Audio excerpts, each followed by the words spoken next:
question I see on forums is, will chlorine tablets save money over granules? I'll come to that in a moment, but let's talk about granules. Once you've got your initial levels to a satisfactory point with a pre-dissolved granule dose, thereafter you can use tablets. Now, tablets are designed to dissolve slowly and release their chlorine into the water at a constant rate over several days. You can either use a chlorine floater, or if your tub comes with one, a Chem Connect. In which case, put your tablets in the Chem Connect, set the release level, put it back in, and make sure that you're running the circulation pump at least 4 hours out of every 12. The big disadvantage with tablets is that it's harder to know how many tablets to put in your doser and what to set the dosage at. Now, this is a 1200 litre tub, and I found through experimentation 2 tablets in the Chem Connect with the dosage indicator set at 2 out of 4 maintains the chlorine levels just right for about 5 to 6 days,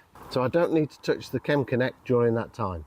I usually check them after 4 days, then again 5 and again 6, and the time to put some more tablets in the Chem Connect is when the existing tablets have reduced to the size of about a polo mint each. Regarding whether tablets save any money, well, yes they do. Because you're not having to come to your pool every day to check the levels with a dose stick, you're not having to uncover your pool every day, which means you're not releasing heat out into the atmosphere, particularly when you're not actually using it. You're also using less dose sticks, and I found that a tub of 50 tablets lasts slightly longer than a 1 kilo tub of granules. And although the tablets are slightly more expensive, that actually works out slightly cheaper per week. Top tip, when you're first putting tablets in your tub and you're kind of guessing a little bit on how many you need and the dosage rate to set on your dispenser, test the water at least every other day. But with a bit of experimentation, certainly within a month, you'll find what the right number of tablets to be putting in and the right dosage level on the dispenser is to keep the pool at a nice, even, just right level. Once you know that,